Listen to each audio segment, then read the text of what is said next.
तो दोस्तों, technical analysis भी वैसे ही जैसे मेडिकल साइंस जिस प्रकार की प्रक्रिया करता है उसी प्रकार की प्रक्रिया ये भी करता है कि वो जैसे मेडिकल साइंस का जो फील्ड है वो इंसानों के हर उस इंडिकेटर को लेकर उस पर स्टडी करता है और उस इंडिकेटर का प्रभाव पूरे शरीर पर जो होता है उसका जैसा अनुमान लगाने की कोशिश करता है, वैसे ही टेक्निकल एनालिसिस मार्केट के जो डेटा पॉइंट्स हैं जैसे कि open close high low volume demand supply all time high all time low supports resistance, सारे उन डेटा पॉइंट्स को लेता है और उनका प्रभाव उनका इफेक्ट मार्केट प्राइस पे क्या होता है उस पर स्टडी करता है। और फिर इस तर्क पे आता है जैसे कि मेडिकल साइंस आता है कि जब जब ऐसा हुआ था तब तब ये बीमारी थी, तो जब जब ऐसा रिपोर्ट आएगा तब तब ये बीमारी रहेगी। उसी तरह से टेक्निकल एनालिसिस भी कहता है कि जब जब प्राइस ने इस प्रकार वॉल्यूम के कंपैरिजन में बिहेव किया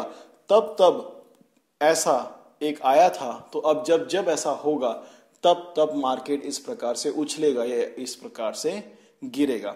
जैसे डॉक्टर, कितने परसेंटेज डॉक्टर सही रहता है आप सोच कर देखिए। डॉक्टर 60, 70, 80% सही रहता है। वो जाते ही वो देखता है, अंदाजा लगाता है और एक दवाई दे देता है वो।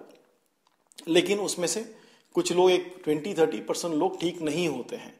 उनको क्या करता है, वापस टेस्ट करवाता है और वापस दवाई देता है। उस पर भी नहीं होता है तो वो उन्हें छोड़ देता है, एक पर्ची में लिख देता है, कहता है कि आप एमडी के पास जाइए क्योंकि अब मेरे दिमाग में ये चीज उतर नहीं रहा है। वैसे ही दोस्तों, टेक्निकल एनालिसिस कितना भी बड़ा सिस्टम क्यों ना हो, लोग कहते हैं, अब लोग अपना सिस्टम बेचने के लिए, अपना स्ट्रैटेजी बेचने के लिए बड़ी बड़ी बातें करते हैं क्योंकि जितनी बड़ी बातें करेंगे वो उतना महंगा बिकेगा। लोग 1-1 लाख, 1.5-1.5 लाख रुपए में $3-3 के सिस्टम्स मैंने देखे हुए हैं। तो वो इसीलिए करते हैं कि ताकि आप उसको खरीदें, आप उसमें और प्रभावित हो जाएं। लेकिन याद रखिएगा, टेक्निकल एनालिसिस की भी वैसी ही सीमा है जैसे मेडिकल साइंस की सीमा है कि स्टार्टिंग में डॉक्टर आपको जनरल फिजिशियन जैसा देता है, वैसे ही 70% से ज्यादा आप रिजल्ट एक्सपेक्ट नहीं कर सकते हैं।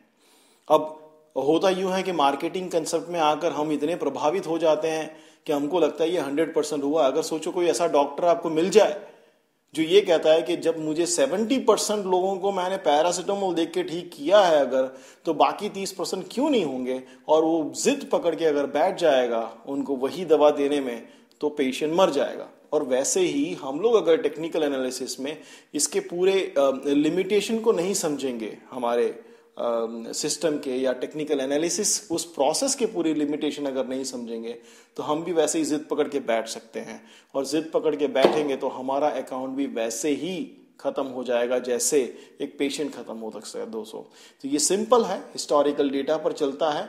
मार्केट के इंडिकेटर्स जो डेटा पॉइंट्स है उसको लेकर उनका इफेक्ट जो मार्केट पे होता है उस पर स्टडी करता है। और केवल एक सिंपल थंब रूल है कि हिस्ट्री रिपीट्स इटसेल्फ, इतिहास अपने आप को दोहराता है, और इसी आशा में टेक्निकल एनालिसिस चलता है। तो ये उसकी लिमिटेशन रही, उसके स्ट्रेंथ भी रहे, क्योंकि जब जब कुछ भी मार्केट में नया नहीं है, जो हुआ है, जब जब मार्केट ने प्राइस इस डेटा पॉइंट्स पे बिहेव वैसे किया है, वैसे ही आने वाला पीढ़ी भी 100 साल पहले जो हुआ है वही 100 साल बाद भी होने वाला है।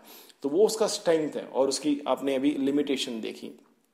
एक और चीज है कि इसकी लिमिटेशन को हम ओवरकम कैसे करें। टेक्निकल एनालिसिस की कोई भी स्ट्रैटेजी हो, आपका खुद का स्ट्रैटेजी हो सकता है, आपने नेट से देखा होगा, कोई भी टाइप का स्ट्रैटेजी हो, उससे कोई फर्क नहीं पड़ता है।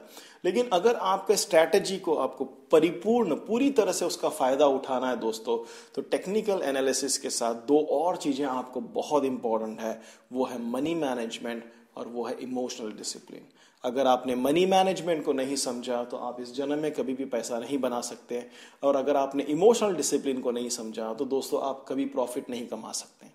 आशा करता हूं कि आज आपको ये समझ में आया होगा, उसके बेसिक्स को समझे हैं आप, उसके लिमिटेशंस को, उसके स्ट्रेंथ को, और उसको ओवरकम करने के तरीके को समझे हैं। सब्सक्राइब कीजिए, लाइक कीजिए, कमेंट कीजिए। आपके कमेंट्स के ऐसे इंतजार में बैठते हैं जैसे वो डाकिया डाक लाया वाला गाना याद आ जाता है। दिन में 4 बार चेक करते हैं कि आप में से किसी ने कमेंट किया होगा। आपके एक एनकरेजिंग वर्ड काफी प्रोत्साहित करते हैं हमें। Thanks a lot, may God bless you, keep watching, keep sharing, keep learning. Edward here, thank you, bye.